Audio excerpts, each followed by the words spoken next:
맞네, 그 맛이야. 파워에이드에다가 담배재를 약간 턴 맛이야. 그 맛이야.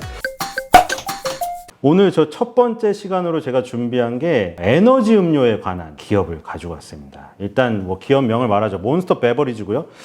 MNST라는 티커를 가지고 있습니다. 이것과 원래 해품주 뭐 보신 시청자분들 계시겠지만 국내 주식과 해외 주식을 연결시켰잖아요. 근데 지금 저희 유튜브에서 나가는 해품주는 제가 좀 더 미국 기업에 중심을 둬서 좀 더 시간 제한이 없으니까 자세히 좀 다뤄보도록 하겠습니다. 그래서 몬스터 베버리지랑 우리나라의 롯데칠성 이걸 딱 준비해 볼 텐데, 자, 지금 이게 세 개를 제가 갖고 왔는데, 가운데 롯데칠성의 핫식스, 그 다음에 이 오스트리아 업체예요. 오스트리아 업체 레드불. 이거는 몬스터 베버리지 미국 거예요. 근데 일단 에피소드 하나 말하고 시작을 할게요. 제가 편의점 근처에 가서 저는 사 먹지 않았는데, 제가 무슨 대화를 들었냐면, 고등학생들 엄청 크게 떠들잖아요. 막 욕을 하면서 되게 친한 친구인가 봐요. 그래서, 야, 나 어제 이제 중간고사 얼마 안 남아가지고, 내가 저기 에너지 음료를 4캔을 먹었다는 거예요. 저는 그때 전에 몰랐어요. 저는 이게 막 고카페인이고 무슨 그런지 전혀 모르고 그때 대화를 들었거든요. 근데 4캔을 먹었다고 막 자랑하는데 옆에가 미이라고 하더라고요. 나는 그래서 그걸 왜 미이라고 했는지 의미를 몰랐어요. 이거 3개 다 마시잖아요. 이번에, 지금 한 번에. 저 여기서 그냥 쓰러질 수도 있습니다. 진짜로. 에너지 음료의 정체부터 제가 알려드릴게요. 일단 이거 설탕물이라고 부르시는 분도 계세요. 설탕물. 이게 맞습니다. 설탕물이에요. 이게 어느 정도냐면 일단 탄산음료라는 최강자가 있어요. 콜라랑 사이다가 설탕이 제일 많고 그 다음이 에너지 음료예요. 에너지 음료. 근데 밑에 애들을 보시면 놀랄 거예요. 밑에 애들이 누구냐면 초코우유, 바나나우유, 과일주스. 얘네들보다 에너지 음료가 설탕물이 많아요. 그러니까 이거 많이 먹는 애들은 정말 설탕물을 들이붓는 거예요, 일단.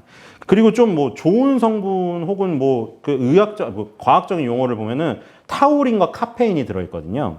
근데 여기에 타우린은 이게 좀 좋게 생각할 수 있어요. 왜냐면 지방 성분하고 노폐물을 배출시켜줘요. 그리고 이게 타우린이 필수 아미노산인데 만약에 우리 몸에 부족하잖아요, 이게. 그러면 통풍이 와. 젊은 나이에도. 고혈압도 오고 시력감퇴. 그러니까 저처럼 돼요. 저처럼. 이게 어디서 보실 수 있냐면 바카스 비타500 이런 데 타우린 뭐 비타민 많이 들어있거든요.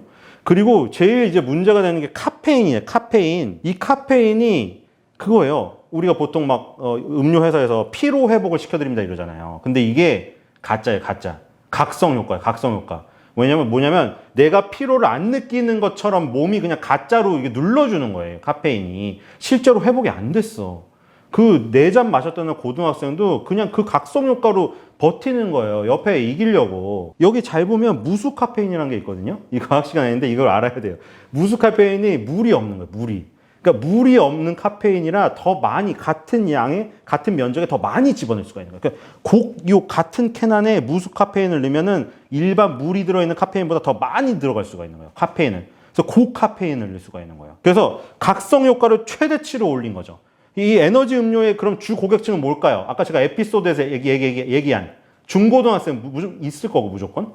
그 다음에 운동선수. 그리고 아까 말한 시험 앞둔 수험생. 그리고 밤샘 작업을 하는 직장인들. 우리 PD님도 해당될 수가 있을 것 같아요. 그래서 에너지 음료의 정체를 아셨죠?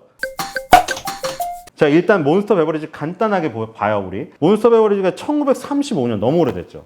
미국 캘리포니아의 한센 음료 회사라는 회사에서 출발했는데, 한센 음료가 처음에 주스 이런 거 만들어, 주스. 델몬트라는 너무 강자가 있잖아요. 한센 이름을 모르겠어. 그래서 계속 침체가 되고 얘네가 파산 위기까지 간 거야. 그러다가 1992년, 이때가 중요합니다. 왜냐면 89년도에 여기 레드불이 나왔거든요. 근데 레드불이 이 시장을 선점해가지고 폭발적인 인기를 얻어서 어느 정도 개화를 딱 시켜놓은 상태에서 92년도에 이거를 딱 본 거예요. 이 시장을. 그래서 92년도에 에너지 음료 시장에 딱 진출을 했어요. 그리고 지금 현재 여러분들이 보고 계시는 이 몬스터 에너지라는 요 이름 있죠? 이게 언제 나왔냐? 2002년도에 몬스터 에너지가 출시가 됐어요. 그래서 이제는 요것만 해야겠다. 그래서 주스 사업은 거의 다 이제 내팽개친 다음에 여기에 올인을 한 거예요. 여기다가 완전히. 그래서 10년 동안 레드불하고 얘네하고 급성장을 했어요. 2012년에 결정적인 위기가 오거든요, 얘네가. 지금 이런 에너지 음료라던가 탄산음료, 요거 몸에 안 좋다. 그리고 담배 몸에 안 좋다. 그래서 우리 뉴욕 생각하면 뭐예요? 마일러브 뉴욕 하면서 굉장히 막 개방적이잖아요. 근데 그 사람들을 완전히 가둬버렸다니까, 이 시장이. 담배를 아예 흡연을 못하게 해버리고 탄산음료, 에너지음료 다 못 팔게 해버렸어. 그 당시에 뭘 했냐면 2012년 5월이에요. 2012년 5월에 탄산음료의 전쟁을 선포하면서 식당, 극장, 공연장, 구내 식당에 대용량 470ml짜리 탄산음료 판매 금지를 시켜버렸어요, 이거를. 그러니까 이 에너지 음료들이 갑자기 날벼락을 맞았죠. 우리 에너지 음료인데? 아니, 너네 탄산음료잖아. 그래서 코카콜라랑 펩시콜라랑 같이 묶여가지고 얘네 에너지 음료들 도매급으로 그냥 다 금지가 당해버린 거야, 이게. 바로 2달 뒤에 에릭 슈나이더만이라는 뉴욕주의 검찰총장님이 계세요. 이분이 느닷없이 갑자기 세계 회사를 딱 집었어요. 에너지 음료 AMP라는 거를 제조했던 펩시콜라. 이때 펩시콜라, 코카콜라도 에너지 음료 사업을 했습니다. 레드불이 89년 시작하고 너무 잘 돼가지고. 그리고 몬스터 제조사 몬스터 베버리지. 그리고 5아워 에너지 음료 만드는 리빙 에센셜스의 소환장을 발부했어요. 이게 왜 발부했냐면 너네 원재료랑 열랑 속였지. 영양성분 표시 허구로 했지. 너네 출석해. 거기다가 여기 3 연타석으로 하나가 또 터져. 뭐가 터진지 아세요? 몬스터 에너지 음료수를 마셨는데 내 딸이 24시간 만에 사망을 했다. 근데 이 소녀가 14세예요. 14세. 그래서 몬스터사를 상대로 소송을 제기했어요. 완전히 에너지 음료가 불똥이 떨어져서 이게 2012년에 완전히 지금 타격이 심하게 잃어버렸어요. 그래서 갑자기 다 이제 협회까지 나서기 시작하고 여기서 갑자기 또 FDA가 등장을 하네. FDA. 그래서 결국엔 어떻게 됐냐면 이 몬스터 베버리지 회사의 CEO분 이름이 야하네. 로드니 섹스. No, God! 철거 경영자 이 분이 미국 상원의 공정회에 출석을 하게 돼요. 이분이 근데 또 남아공에서 20년 동안 변호사한 출신이에요. 만만치가 않으셨던 분이지. 그래가지고 그 소녀의 약간 뒷조사를 한 거예요.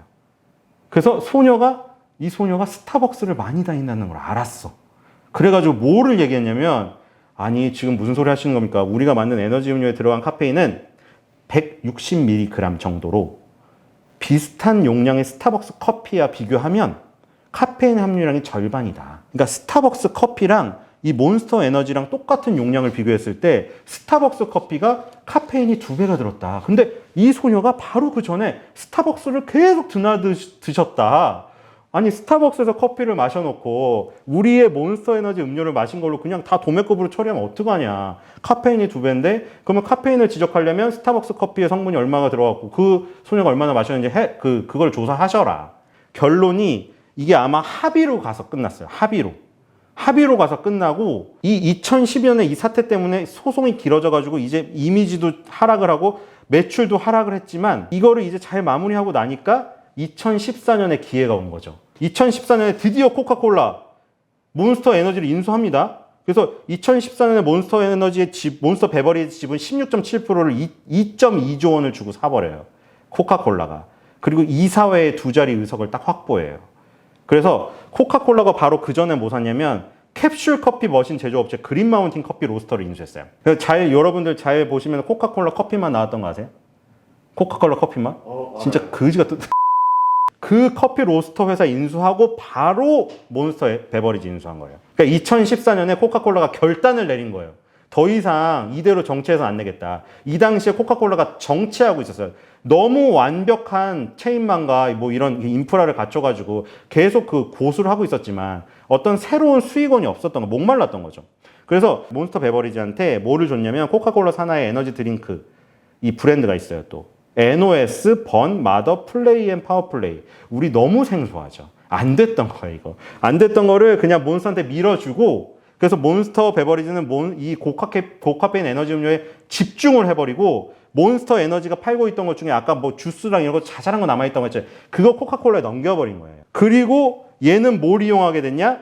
코카콜라 보틀링. 그러니까 전 세계에 진출해가지고 무슨 다 인프라 까고 엄청 이게 시간과 효율이 떨어지잖아요. 그래서 보틀링 회사라는 걸 만들었어. 우리나라 예로 들어볼게요. 우리나라는 여기 또 보시면 같이 하나 사서 읽으세요. 하나 사서 읽으시면은 판매원이 코카콜라 음료로 되어 있고 제조원이 혜태 HTB로 되어 있어요. 자, 혜태 음료랑 코카콜라, 한국 코카콜라 누가 갖고 있나요, 우리나라? LG 생활건강이 갖고 있잖아요. 그러니까 LG 생활건강이 어떻게 한 거냐면 한국 코카콜라의 보틀링 회사를 인수한 거예요, 얘가. 2007년에 호주의 코카콜라 아마틸이 소유한 한국 코카콜라 보틀링 홀딩스 이 지분 100%를 인수한 거예요. 그러니까 이게 뭐냐면 코카콜라는 농축액 있죠? 농축액만 제공을 해요. 그러면은 우리나라는 LG 생활건강이 그걸 받아서 혜태 HTTB 이 공장에서 그거를 병에 담고 이런 걸 병은 병에 담고 캔은 캔에 담고 펫은 펫에 담아가지고 그거를 코카콜라의 이름을 달아서 LG생활건강이 우리나라에 팔고 있는 거예요. 이 보틀링 컴퍼니가 한국에 있는 건 LG생활건강이 인수한 거고 세계 각국에 있을 거 아니에요. 그 모든 유통망을 몬스터 베버리지가 활용할 수 있게 되었다. 이게 2014년에 중요한 사건인 거죠. 몬스터 베버리지가 레드불에 이어서 2위로 그동안 잘 나갔지만 유통망의 한계에 부딪혔는데 코카콜라 인수당하면서 코카콜라의 보틀링 유통망을 싹 다 활용할 수 있게 되면서 갑자기 전 세계의 유통망을 확보하게 된 거죠. 하루아침에. 이제 자료를 한번 보여드릴게요. 일단 우리가 이 세 가지를 제가 준비했는데 오늘 이제 사실 주로 다룰 거는 이 몬스터 베버리지 회사의 몬스터 에너지 음료잖아요. 얘가 잘 나가고 시장의 파이가 크고 얘가 성장이 계속 되면 우리가 투자를 해볼 지금 개연성이 생기는 거잖아요. 그럼 에너지 음료 시장은 크고 있는가? 에너지 음료 시장은 엄청 성장하고 있습니다. 제가 말한 딱 그거예요. 제가 그냥 느낌이 아니라고 했죠. 2012년에서 15년 뒷북을 친 우리나라도 2015년에 그거를 했다가 도루묵이 됐어요. 그게 딱 시점이 딱 나오잖아요. 여기 2015년 16년까지 비슷비슷하다가 2016년부터 갑자기 비행기가 이륙하는 듯이 차트가 꺾이면서 2019년도까지 자료가 나왔는데 에너지 음료 시장의 파이가 엄청나게 커졌어요. 이게 글로벌 데이터입니다. 그리고 누가 주도를 했냐 봤더니 아시아 시장이 주도를 했어요. 지금 아시아 시장이 주도를 했고 2023년까지 연평균 44.8% 성장을 할 거라고 예상이 된다. 여기 그래프가 나와 있는데 막대기로 보니까 월등합니다. 아시아의 막대 그래프가 너무 월등히 크고 북아메리카가 그거의 한 3분의 2 정도 돼 보여요. 그리고 유럽. 아시아 사람들이 많이 마시기 시작했다는 거죠, 이게. 중국에서도 지금 에너지 음료가 둥펑 음료라고 있어요. 찾아보시면 그게 중국이 워낙에 베끼기 잘하거든요, 사실.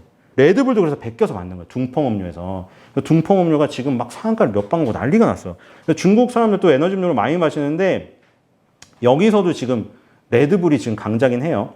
근데 지금 아시아 그리고 아프리카가 성장률이 높고 지금 파이로는 아시아, 북아메리카 그리고 유럽 요 정도 순이네요. 그리고 에너지 음료 시장의 절대 강자 레드불이 있는데 레드불이 강하긴 하네요. 레드불이 강하긴 한데 지금 보니까 레드불이 그 뭐 논란이 있고 이런 거를 해도 굉장히 크게 성장했어요. 왜냐면 레드불 하나가 2위에서 5위 브랜드 점유율 합한 게 25.5%인데 레드불 하나가 29.3%가 나왔어요. 이거는 물론 17년도에서 18년도의 자료예요.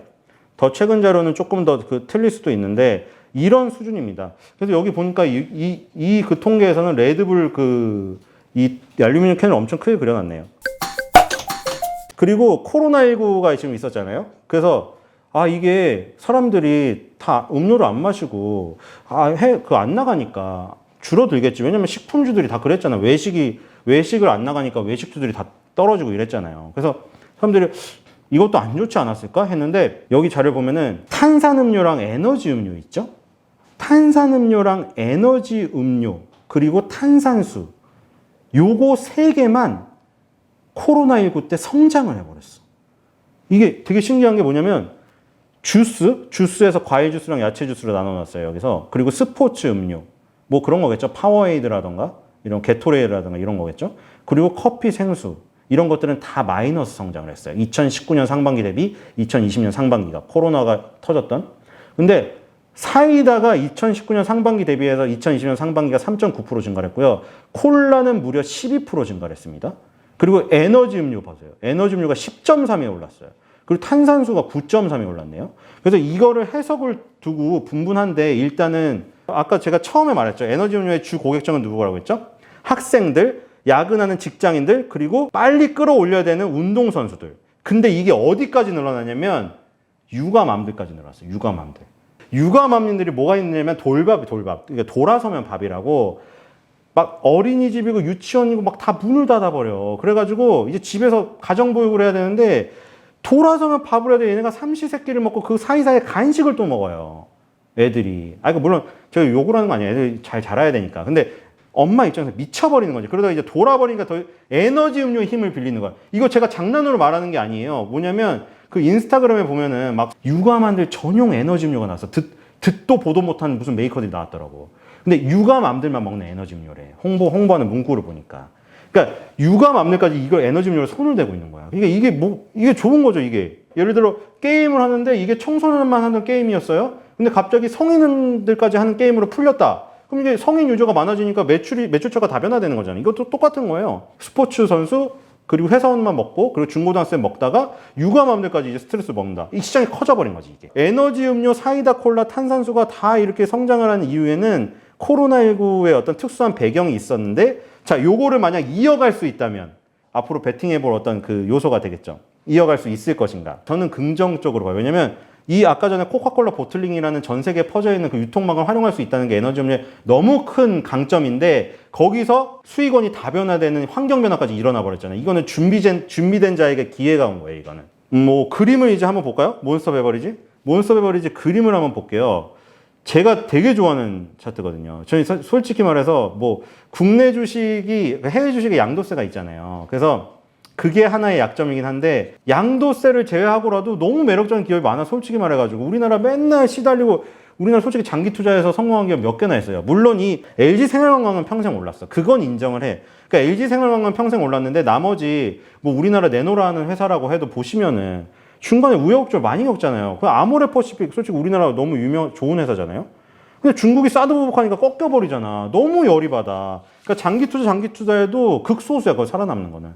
근데 미국은 보니까 장기 투자에서 성공이 너무 많더라고. 좀 너무 미국이 좋아지긴 해요. 미국 차용론자는 아니고. 근데 몬스터 베버리지도 보세요. 야금야금, 이게 월봉인데요. 야금야금 계단식으로 올라가는데 여기 잘 보시면 10개월 선의 벽을 타고 가고 있어요. 저는 이런 거 너무 좋아하거든요. 뭐냐면 급등하지도 않고 야금야금 벽을 타고 가면서 이러다가 언젠가 한번 폭발한다, 이거. 이러다가 폭발하는 것들이 많이 있어요. 그러니까 몬스터 베버리지가 이렇게 왜 이렇게 계속 올라갔을까? 실적을 보여줄게, 실적이 지금 가장 최근 거 볼게요. 그 코로나19 사태 이후에 지금 다들 걱정을 하잖아요. 그래서 4분기, 작년 4분기 거까지 나왔네. 작년 19년도네? 19년 4분기 거구나. 19년도 4분기까지 여기 나와 있는데, 여기 보면은 컨센서스에 부합했다. 그리고 에너지 드링크 부분이 전년 동기 대비해서 11.7% 증가했다. 뭐 이런 거 나와 있고요. 그 전에 3분기로 돌아가면 2019년입니다. 2019년 보면은 뭐 매출액이 대충 보는 거예요. 전년 동기 대비 10.8%. 어쨌든 늘으면 좋은 거잖아요. 돌으면 좋아졌다. 그리고 영업이익률이 얼마예요? 영업이익률이 34.9다. 말도 안 되죠. 이게 원체 높은 거거든요. 지금 34.9면은 바이오 업종에서 나오는 거예요. 그리고 그러면 이제 얘네가 리포트가 좋게 나왔느냐. 이건 가장 최근 리포트 있네. 2021년 8월달 리포트 있거든요. 풀 칼로리 라인업을 출시하겠다. 뭐냐면 저칼로리 감미료나 대체 당류가 아닌 일반 감미료가 포함된 풀 칼로리 라인업을 9월이나 10월 내에 신제품을 출시하겠다. 이게 또 나왔네, 지금. 이게 뭐냐면 기존 제품군인 몬스터 에너지랑 다른 거네요, 이게. 몬스터 에너지보다 저칼로리, 제로칼로리 제품군인 울트라, 리전 제품군 향미혁신에 주력해 왔는데 이번에는 다시 센 걸 내놓겠대요. 센 거를.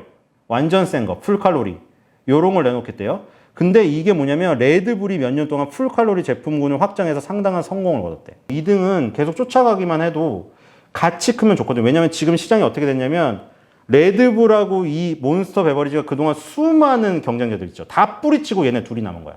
그렇게 되면은 팔로우해도 모자라지 않아. 왜냐면 그 파이를 다 먹은 상태잖아요. 그럼 굳이 예전처럼 모험을 걸 필요는 없어, 몬스터 베버리지가 지금. 왜냐면 둘이 남았는데 1등만 살짝만 따라가도 먹을 게 충분한 거 아니에요. 레드불 입장에서도 남은 시장이 이제 둘이 남았는데 굳이 2등을 막 볼따구를 치면서 뺏을 필요는 없거든. 그러니까 이걸 따라하는 전략을 하는 거예요. 그래서 풀칼로리를 내놓겠다. 이런 것까지 있고요. 뭐 어쨌든 지금 보니까 뭐 부정적인 건 지금 하나도 안 보여요, 일단. 부정적인 게 하나도 안 보이고 부정적인 걸 한번 어거지로 찾아볼까요? 어거지로 찾아보면은 북미 지역에서 지금 코카콜라 에너지 사업을 중단한다. 아, 근데 이게 긍정적인 거네요. 코카콜라에서 에너지 음료 사업을 접었어요. 코카콜라 에너지가 잘 안 팔려서. 그래서 결국은 여기도 보니까 웰스파고에서 나온 건데 몬스터와 레드불이 경쟁자들을 성공적으로 물리쳐 와서 에너지 음료는 양사의 경쟁 양산했다. 이거죠. 다 나가 떨어진 거예요, 이제. 코카콜라랑 펩시콜라에서 하던 그 산하의 에너지 음료들도 에너지 음료 전문 기업에서 하는 에너지 음료 브랜드에 비해 다 안 되니까 다 나가 떨어진 거예요, 이제. 얘네 둘이 남은 거예요, 그냥. 이게 제가 핫식스를 낀 이유는 이게 우리나라의 특수성이에요, 이거는. 이게 롯데칠성이 우리나라에서 워낙 강자여서 그런 거예요. 그래서 핫식스가 많은 건데 핫식스가 해외에서는 안 돼. 이게 문제야, 이게. 그래서 오늘 몬스터 베버리지에 대해서 다뤘는데 여러분들 또 몬스터 베버리지 관심을 가지신다면 이런 거 한 번씩 마셔보시고 아니면 마셔보는 사람들 얘기도 들어보시고 제가 그 준비했던 자료들 보시면서 피드백도 하고 공감하셨으면 좋겠습니다. 자, 오늘 해품주 첫 번째 시간 몬스터 베버리지였고요. 이제 또 다음에 만나 뵙도록 하겠습니다. 신 소장의 해외를 품자! 부자 되자!